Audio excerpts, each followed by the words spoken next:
It was that good. Wow. It was funny. All right, Jordan, what's your 6? All right. All right, I got Matthew Hatchett, number 1. That's a good one. Do you know what? Receiver. Fun fact about Matthew Hatchett, he signed every single autograph at training camp. He would never say no to any Vikings fan. He was out there an hour after practice began, an hour after it ended. Every single time, he never missed a Viking fan. Nice guy. Golfed with him once. Great guy. I believe it. Good one. Good one to start it off. Yes. Let's come with the fire, man. Yeah. Number 2, Kelly Campbell. Who's Kelly Campbell? Punt return specialist. Does anybody Kelly Campbell, number 16. Burns, do you know who Kelly Campbell is? None of y'all know who Kelly Campbell is. Nobody at Punch Bowl Social knows who Kelly Campbell is. That's exactly why he's underappreciated. Raise your hand if you know who Kelly Campbell is. Ain't no real Vikings fans in here. Nobody knows who he is. Thank you, Michael. See, I know I can count on you, brother. My man. He's just trying to butter you up. Kelly Campbell's a punt return specialist, slot receiver in Moss's day. I'm going to go with Randy Moss as number 3. Okay, you explain that one. I'll give you that. Number 4, I'm going with Michael Bennett. The running back. The running Former back. Badger. Former Badger. That guy Michael could fly. Bennett, he could fly. It's about all he could do. But he got hurt a lot. He got hurt a lot, and he was really small. And he took the money and he ran to New Orleans. If you gave him, again, why wouldn't you? He's a smart man. Yep. All right. Number 5 is Mo Williams. Mo Williams, yep. Why Mo Williams? Mo Williams, he's just he's a grinder, man. He just gets out there, number 2 back. He gets the job done. Yeah. He's not very good. Played some special teams. Does it all. How you think Another really nice guy in Vikings history was Mo Williams. And number 6, you're gonna have to answer this. Robert Griffith. Is he in the? He is not. He belongs. Him and Orlando Thomas were fantastic. Orlando Thomas, and can I get an honorable mention? I'm gonna put in Dwayne Rudd. Dwayne Rudd. Do you know who that is? He was a linebacker. Yes. I was gonna say. Dwayne Rudd.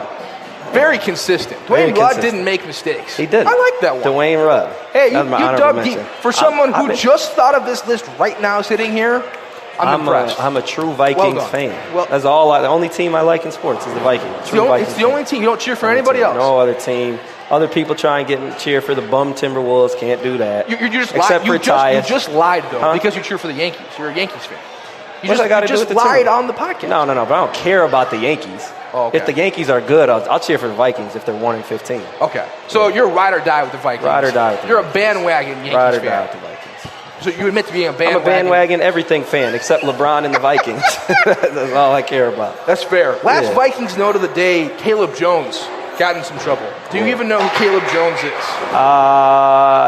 Yes, I do now. You do now? Yeah, I do now. I got it. He is the brother of Zay Jones.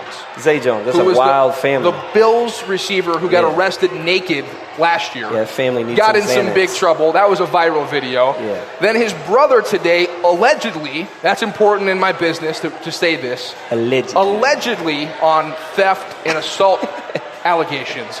I think we just cut him at this point.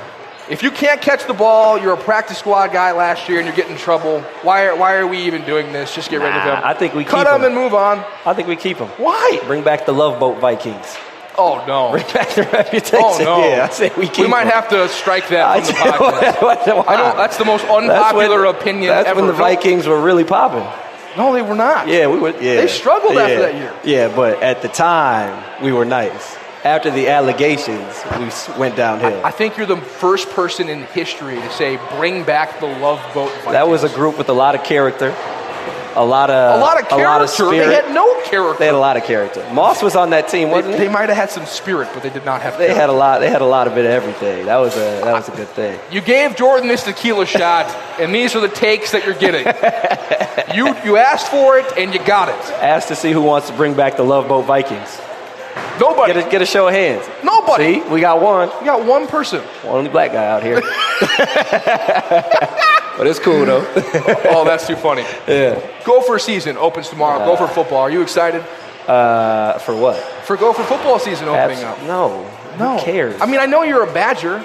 Actually, but you're from here. You got to have some love for the Gophers. I know you're a Badger. I get it. I got no love for the Gophers. And actually, Andy Burns is here right now, one good friend of mine. I have a 25-year bet for a free trip to Fiji that the Gophers do not win a Big Ten championship in that time period. When did the bet start? It's year 3 now. Year 3 of the bet. Year 3. I like Burns' chances on that. His chances are awful. First off, do you know how much money a trip to Fiji costs? Yeah, that's why, I mean. That's a lot.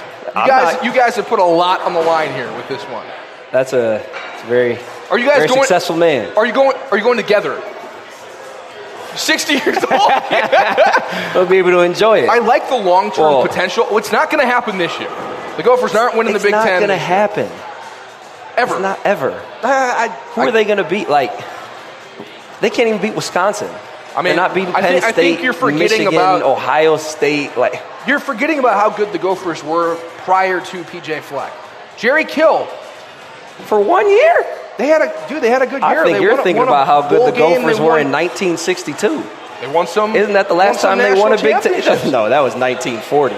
Oh, yeah, maybe. Yeah, no, the Gophers are not. I think they won an Natty title in the 60s. Did they? I think so. That was probably when there was like 6 teams? Something like that. The Gophers aren't winning. I mean, I get it. PJ Fleck, he's exciting. Culture, blah, blah, blah, Are you excited? When you watch PJ Fleck, you enjoy his antics? You like that? His antics are okay. He's kind of annoying. They're not going to win, though. It's just like they'll get good, and then he'll leave, and then the Gophers will go back downhill. See, I don't foresee them getting good anytime soon. He prides himself on being a really good recruiter. And then this quarterback that he brings in from JUCO, Vic Viramontes, this #1 recruit in the country, comes here, not even in the top 3 for the quarterbacks. Dude's fumbling, throwing picks in the spring game. So you're not a PJ Fleck guy either. Leaves Minnesota, and now he's a linebacker. That's your big recruit who just came in. So you're not a PJ Fleck guy either? Remains to be seen. Okay, right. Same page. Remains to be seen. Cool. Here are my thoughts on PJ Fleck. I like old school football coaches. I like guys who pride themselves on just getting it done. You know, they're going to yell at you. They're hard-nosed. They're in your face. I don't like guys who, rely on, row the boat and these other coachisms to sell your program. And it's so much rah, rah, rah and flash. Give me a guy who just puts his nose down, like Jerry Kill. I guess that's why I like Jerry Kill. He was an old-school football coach. He kind of talked like Forrest Gump. And he could sell the program, man. He sold it by winning. He didn't do it with his mouth. I mean, he was a great talker, but he wasn't, row the boat and elite and all these other things that PJ Fleck says. Yeah, you know what, to be honest with Jerry Kill didn't have a catchphrase. To be honest he didn't have a catchphrase. I would much rather talk about what that barbecue chicken flatbread tastes like than Gophers football. Because Gophers football is boring. They're not gonna win, man. It's over. I will say I think Wisconsin wins the Big Ten this year. They have the best offensive line in football this year. A great running back coming back who had a huge freshman season. Quarterback's really experienced. Wisconsin is my pick to win the Big Ten. I'm cheering for that, but I'm not cheering. I just can't go against Ohio State ever. They got a monopoly with all the controversy with Urban Meyer and everything, you still think Ohio State. They got a lot of talent, man. They got a monopoly on the Big Ten. And Penn State, too, I guess, but they're too good. Do you know what? I actually saw, but I saw a graphic today of the United States. Wisconsin and Minnesota produce some of the lowest numbers for D1 football players in the nation. Wisconsin and Minnesota. Lowest numbers of D1 talent. Recruits. Does that surprise you? It surprised me. Yeah. Really? Because Wisconsin is good every single year, and it's mostly Wisconsin guys that they're recruiting. And they kill it with those guys. But you think Minnesota, Wisconsin, you think these big offensive linemen, and you pride yourself on these big Midwestern guys who know how to block. I figured that we were just a factory up here, but we're not at all. No way. It's like Minnesota, Wisconsin, and Maine are like the worst states in the country for producing D1 football players. You got to think there's probably the only 2 states in the country with one major D1 program, football. True. That's a good point. And none of their skill players are from Wisconsin or Minnesota. Yeah, that's also a good point. So it's pretty not easy. Always true. Like Tyler Johnson for the Gophers. He's generally from speaking, Shady Solomon's from Minnesota. Eric Decker was from Minnesota. Yeah, they do a good job. Yeah. Eric Decker just retired. What? He retired. When? 2 days ago. From the Patriots? He retired, yeah. Smart move. Doesn't want to play with that bum Brady. Good move. Wow. Well, I think he made $30 million during his career, and his wife is absolutely gorgeous, so I think he's going to be just fine. Yeah. She's all right. Yeah. We can't even agree on that. I felt like that was a straightforward thing. A couple more sports things before we move on here today. Did you watch LeBron's new show last night? I did. Barbershop. What did you think? It was good. It was engaging. It was engaging. It was interesting. It was an interesting way to talk about subjects in a non-traditional manner. Jon Stewart threw me off, though. I didn't think he would be on there. He threw me. Jon Stewart was one of the highlights of the show. He was good. Yeah, he was good. He was they really were all interesting. Who's the dude? I don't even know what the dude's name is with the hat. Is he an SNL guy? I'm not sure. What's his name? I don't even know his name. But it was good. Yeah, they had some Draymond interesting on it. They had Odell Beckham on it. Yeah, they had some interesting things to say. Odell Beckham being one of them made major headlines today, talking about how he feels like he's a zoo animal sometimes. Just the way that fans and people treat him. It was an interesting take. Yeah. What are your thoughts? You're a pro athlete. Well, we're a pro athlete, but you're a guy that, being a Minnesota Mr. Basketball, going to Wisconsin, being an All-American at Wisconsin, you were in a vacuum. You were a big deal. You were the big man on campus. Yeah. Did you feel like a zoo animal? Zoo animal might be a stretch, but I think I agree with what he's saying. I think it's accurate. How so? Especially, he described it when someone gives you a command on site when you see him. That's kind of, I mean, I get where he's coming from. It's like and you could say that that's what you expect. Yeah. But I don't think you expect to have people command you to do things in public just because you're a pro athlete. Well, and maybe then come up on the and flip side, I thought it was whatever. interesting because when you don't meet those commands, Right. then those people go on social media and say, you're a jerk. Odell Beckham wouldn't take a selfie with me. Right. Odell Beckham wouldn't say hi to me. Right. Odell Beckham, whatever. They put it on social media, that goes viral. Now everybody thinks Odell Beckham's a jerk. Right. And all of a sudden, the media is running with this story. Odell Beckham wouldn't sign autographs at the restaurant he was with, and it's now all of a sudden he's a villain for it. Right. That's not fair. But on the flip side, when you're a public figure and you're in the spotlight, that stuff comes with the territory. You have to be able to learn how to handle it. And for it to have affected his performance, as he hinted at, where it's like football became not fun for me because of all the other stuff. I mean, come on, you got to be mentally stronger than that. That's part of the job. It's part of the job. Yeah, If I broke down every time someone sent me a mean tweet after one of my sportscasts, I wouldn't be in this business anymore. You got to have a thick skin. You just have to.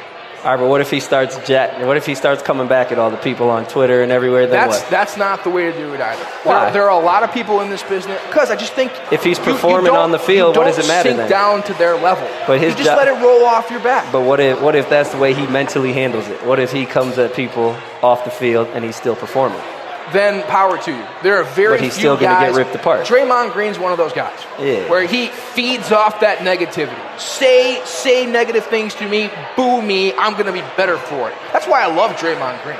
If he feeds off it, he loves it. There are guys that are like that. Yeah. But there are other guys, you boo them, you say something to them on social media, and they shut down. Yeah. Odell Beckham is one of those guys. He is. He's probably a little sensitive, probably more than he should be, but shoot, it's a tough spot to be in because it's just like. How did you handle it when you were at Wisconsin? I wasn't really on that level. Oh, I would tweet back at people though. Would you really? Yeah. When you were at Wisconsin? Oh yeah, all the people time. People say negative things. Yeah, all the time, and I would tweet right back at them.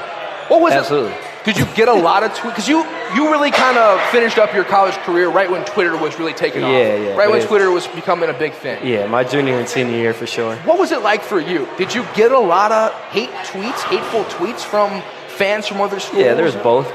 I would tweet right back at them. I had a lot of time on my hands. So my whole senior year, I was graduated. I just watched friends and would tweet at people. Really? Yeah, it's pretty fun. What were some of the things that people would say? Oh, man. Some of them I can't repeat. Yeah. Just simple stuff like, you suck, yada, yada, yada, blah, blah, blah, blah. Did you ever take it to heart? No, I thought it's funny. I think it's fun to get in those type of arguments, those type of altercations. Because, and then you just end it. In my perspective, being on TV, like, sometimes I'll read some comments and whatnot, and it hurts, man. Like, it'll throw me off the whole day. I won't respond. I'm not going to say anything about it, but, like, can't help but be a little bit sensitive. People really know how to, like, prick you in the right spots, like to say the things that are really going to, chap your, I don't think they do. They totally do. I think you just have to ask questions back, and people will make themselves look stupid more times than not. That's good advice. I might follow that advice. Check it out. Yeah. Also, check out our sponsors, Shepherd's Goods, Hybrid Nation. Great clothes. Yeah. Speaking of clothes, I wish the people at home could see what I'm wearing right now because I am styling and profiling in the words of Ric Flair. I got a light blue suit on. Powder blue. With flamingos and Leafs. That's a combination right there. That is and a my hell of a fiance combination.